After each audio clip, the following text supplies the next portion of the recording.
Hey viewers, welcome to another game of the Casual Pro Gamer.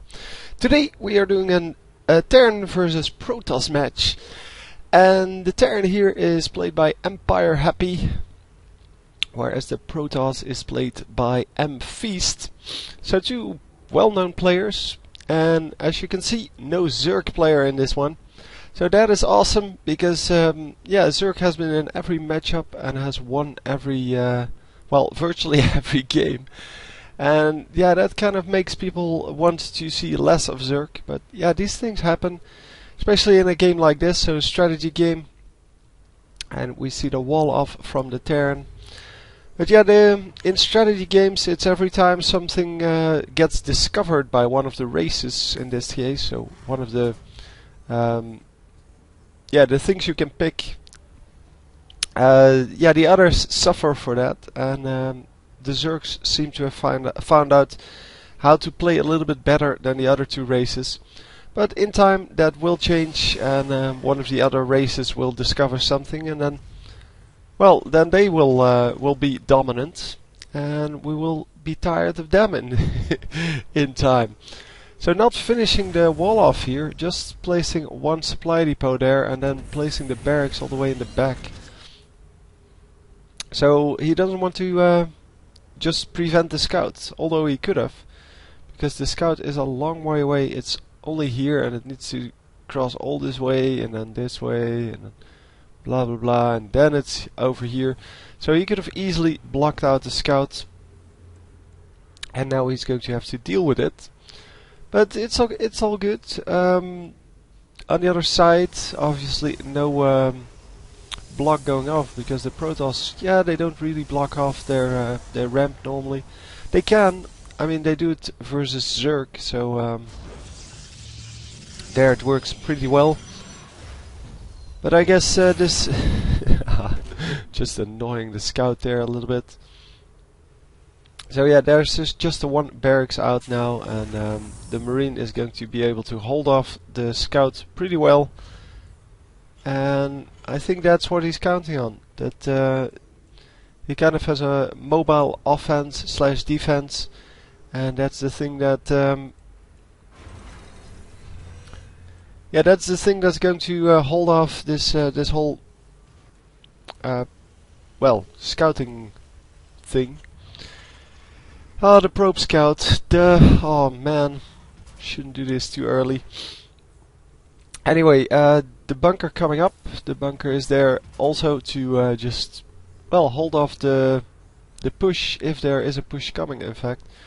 And he is now scouting that there is no real push coming.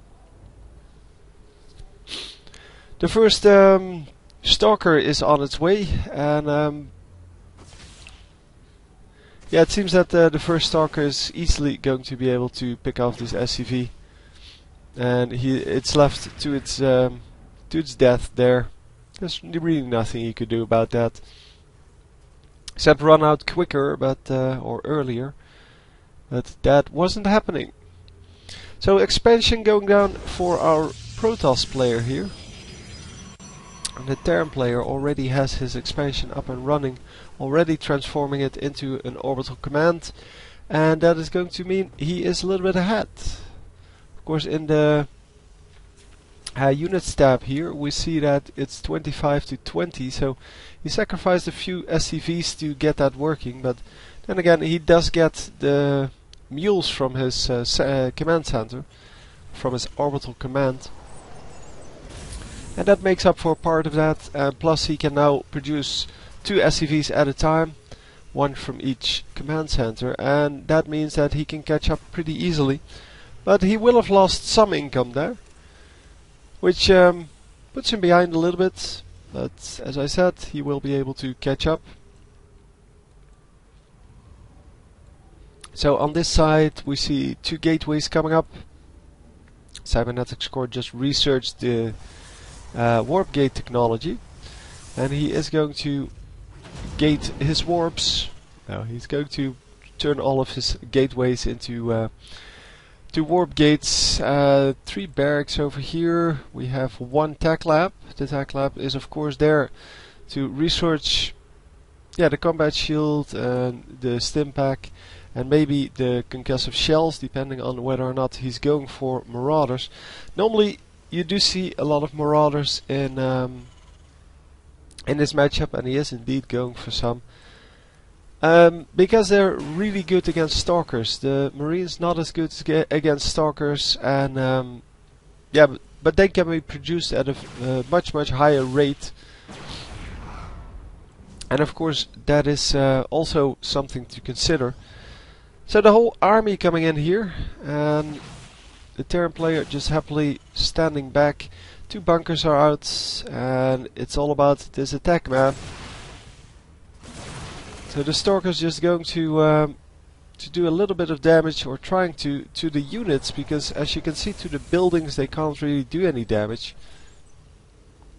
because there's nothing they can do about well, about the bunkers, as long as the SCVs are there. And you have to target the SCVs separately, because the AI will shoot at the bunkers first, and the Marines not the SCVs. So he's going to try to harass this a little bit, but yeah, the repairs are too quick. There is nobody mining though over here. The main base is still mining completely, but he doesn't want to lose these bunkers. And in the meantime, he is still producing marauders and marines. The factory just changed places with the starport. And the starport is going to produce M胱.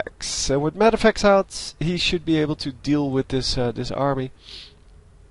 Protoss deciding, well, let me concentrate on something else and just get the hell out of here. So is he going to produce anything? No, he's not going to produce anything from that factory. Factory just there to block the way.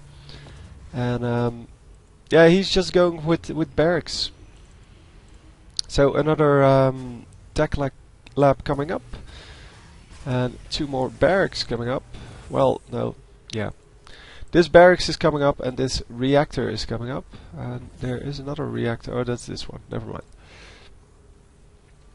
So yeah, the reactor barracks is going to produce all marines, and these are going to produce marauders. Marauders are, of course, as I said, very good against one type of unit, but yeah, you have to take care of the possibility that Protoss will actually switch to something like Zealots. And against Zealots, yeah, the Marauders aren't that strong. Marines are a lot stronger, especially because you can produce them in pairs with a reactor. And we're going to see a little bit of a drop here. The scout going in there. And yeah, the 2 dropships running across across the random observer there. Well, it's not random, of course. He placed it there for a reason, and the stalkers are going to be there to intercept it when it comes in. So yeah, the submarines marauders over here, and a factory is going to float in over there. And yeah, the part of the army is going to go over here, and is going to get chased away. But in the back here, the drop is coming in, but as I said, the stalkers were there to just intercept it. So it's no big deal. And yeah, without any, well, the sentries can shoot at air, but they're not going to. The factory is going to just fly out of there. And now, yeah, with a little bit of damage done, the stalkers are going to move in with the rest of the army, and they're going to try to get some damage done. And normally it's all about the sentries, but in this early game, not a lot has happened with the sentries. So they're full health now, full energy now, sorry, and they're just going to be happy trying to get some damage done. And they're going to use some guardian shields, and yeah, who knows. All in all, it's just a matter of pushing in. And with all of these Archons here, he's going to do very well against the Marines, because the Marines, yeah, they shoot very low amounts of damage, And I don't know, this is not considered, no, massive I think is not the same as, or is not considered armored. These guys are armored, and these guys are light. But I don't know if massive has the same bonus as, hang on, damage version, doesn't say, or I don't know. I don't know how they did that. So yeah, anyway, the Terran army is coming in. The Terran army is once again going to attempt to drop, and yeah, he needs to not go through that same place, but he is going through the exact same place, and that means that he is going to get well, killed once more. And wow, almost killing one of them. Because yeah, the feedback from the High Templars is actually really good at just killing them. Yeah. I think the Terran player will now start wondering how he knew that. How he knew that there was somebody there. And he is indeed going to retreat, understanding that, well, there's probably an observer right there somewhere. And I will probably need some observing of my own to get rid of that, or at least to do something about it. It seems that we have nukes on the way. Well, at least ghosts. And ghosts normally mean nuke, because there's no real reason to build ghosts otherwise. Wow, that's 4 ghosts straight off the bat. And I wonder what they're going to do.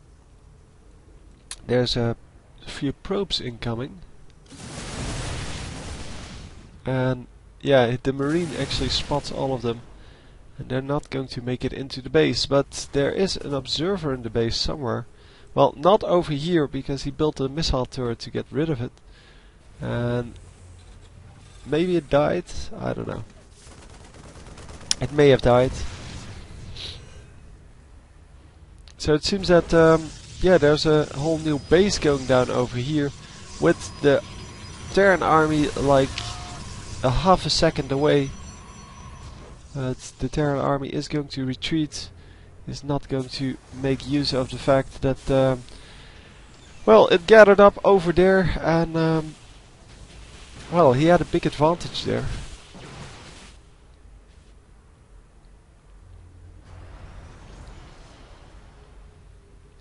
So yeah, a new base coming up for the Terran as well.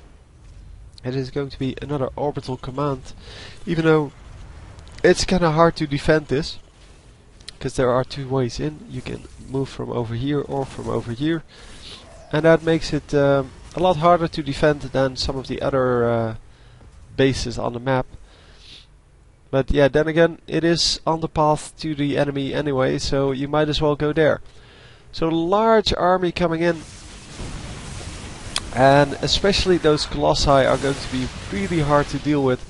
On the other hand, he has a lot of marauders, and a whole lot of marauders, and the marauders are going to do really well against them, because they don't really damage them as much, because they're armored. But yeah, they do have the increased range, and look, we have Vikings out. The Vikings are going to destroy these colossi, because the colossi are considered air and ground units. So they can be killed with air-to-air units, but they can only attack the ground units, so they can't attack air.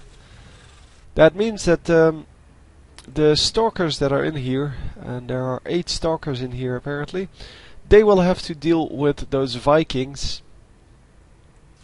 And yeah, that's going to make well, for a big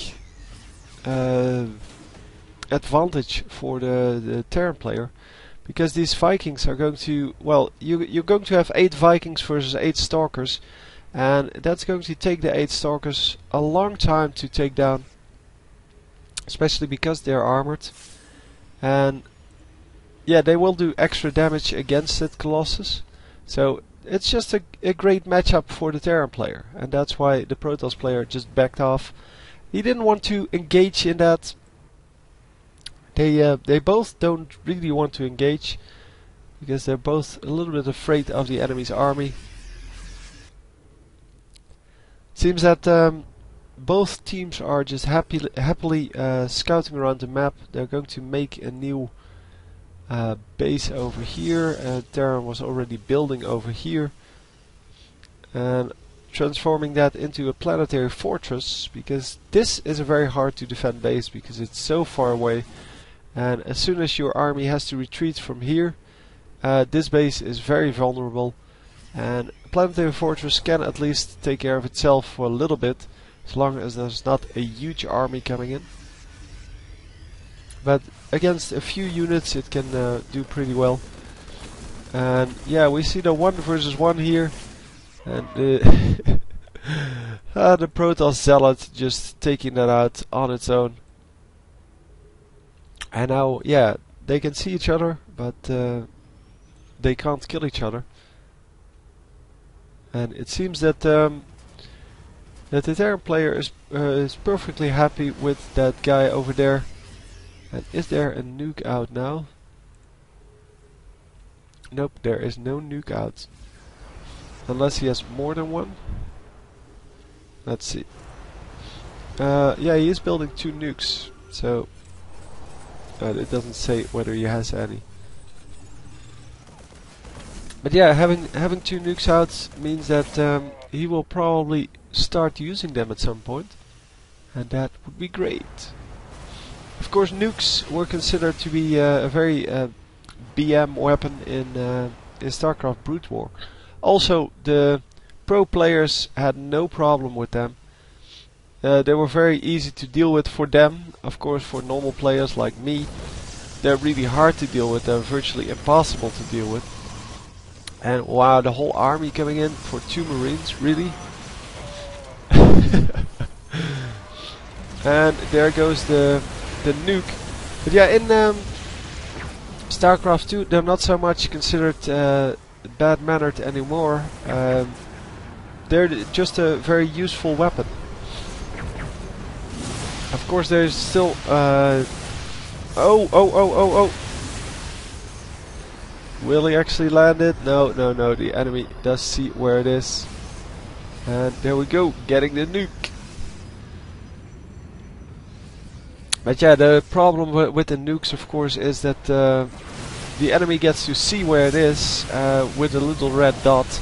Not with the huge animation that we see here, but with a little dot. And the dot, if you can spot it, then it's pretty easy to avoid it. And most of the time you know where the nuke is coming. So if you would nuke over here, well, which is impossible because of the cannons, but if you would go and stand over here and then nuke over here, it would be a lot harder to spot than if you nuke the army, or the place where the army is probably going to go. And yeah, those kind of tactics have been used in the past, and yeah, it does work a little bit better than trying to nuke at the most, well, obvious place. And the nuke is not going to do anything, I guess. No, it takes too long for the nuke to actually land.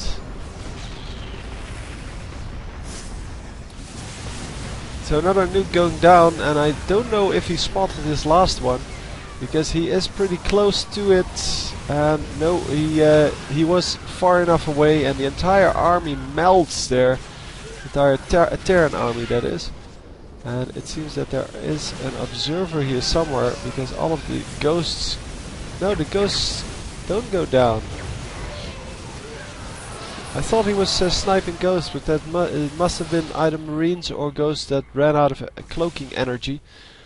So anyway, the Protoss doing a very good job of dodging the nukes and just attacking the army whenever he can. And he just has a bigger army here because of the, well, the money spent on nukes, resources, sorry, spent on nukes. And he could have just ran through that and fought over here somewhere. But it seems that he just wants to stay clear. And yeah, he did spot the nuke, but there's nothing else coming in. So the nuke is not going to do a whole lot. Oh, did he hit that? Yes, he did, but it did 0 damage. It did exactly the damage that was on the shields. And the nukes are now used here as a more defensive weapon, because every time you run into one and you take 150 damage to your entire army, that is not a good deal. But obviously this Colossus, even though he got hit by the nuke and took 150 damage, it's not going to matter. And yeah, this is not going to be not going to make any difference. Oh, he's not going to be able to retreat though. And so the nuke hits one Colossus, and man, so many nukes going down. Yeah, we will need to cancel that one. Not so much this one. I think this one will be good enough. Did he have an observer there? Yes, he did. I don't know where it is. Oh, it's over here. So there's an observer in the army now, and that makes it a whole lot easier to spot those ghosts, obviously.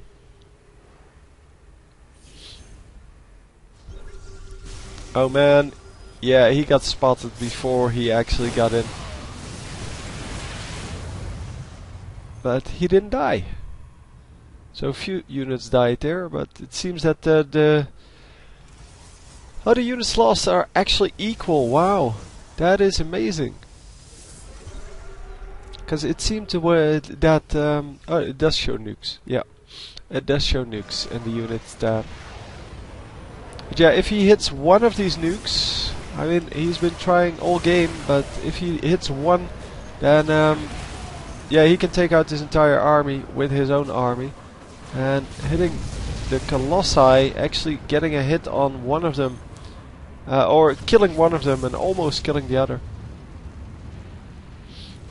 But yeah, with the amount of nukes that he's throwing down, he is losing a lot of resources. Then again, both of them are full, well, fully macroed up. They have full armies, so there's really nothing left to do except just spend your resources some other way. And as I said, if he loses, or if he hits one of these nukes, it is pretty much over for the Protoss army. He will lose his entire army. And wow, he's going to at least destroy these turrets. Well, not destroy them. He's going to do 150 damage to them, but that makes it much easier to destroy them. This cannon is going down.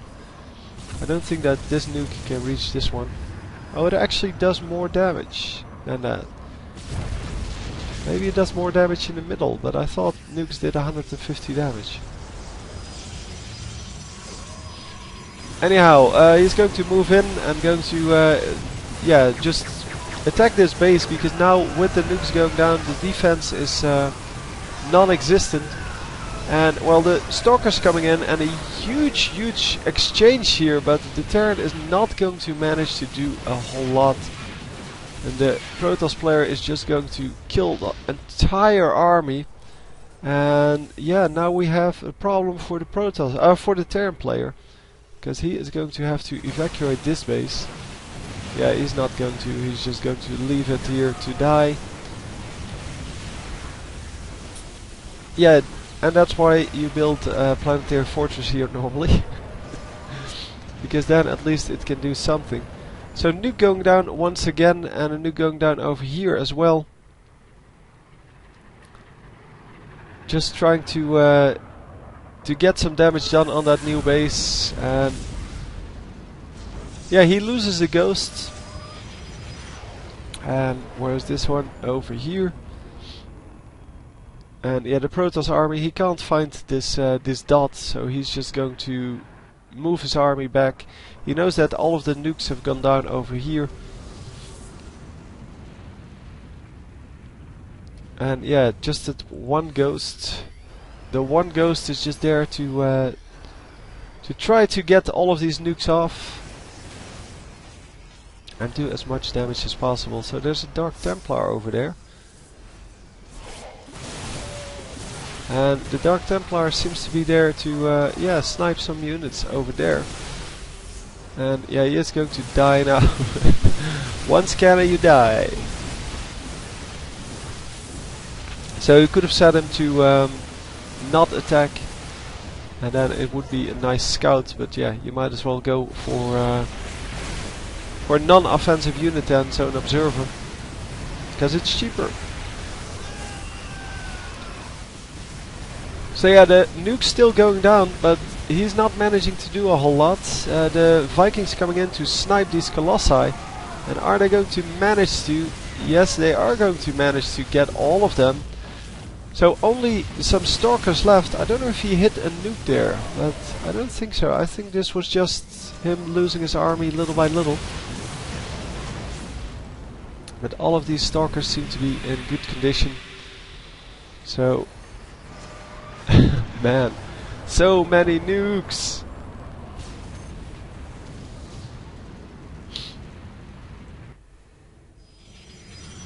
And yes, the nukes are going to prevent the mining at this moment, and he gets one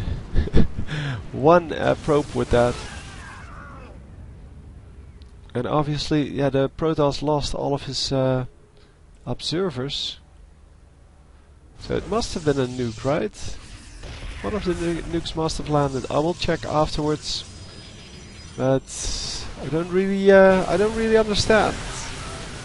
I thought I kept an eye on his army, but must have not done a correct job. Yeah, well, I did check this fight up top, and maybe he hit then at that moment.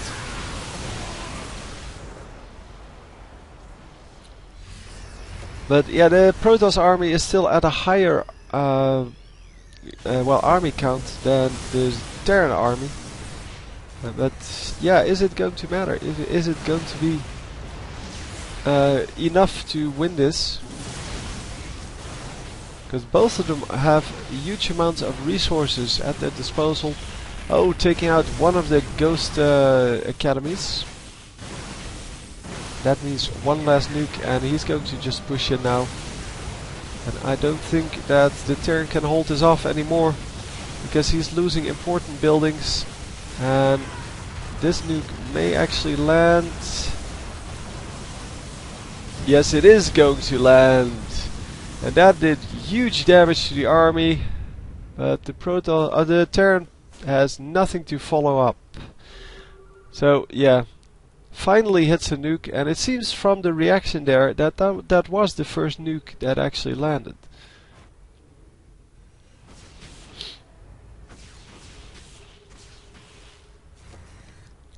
So yeah, what's next? What's next?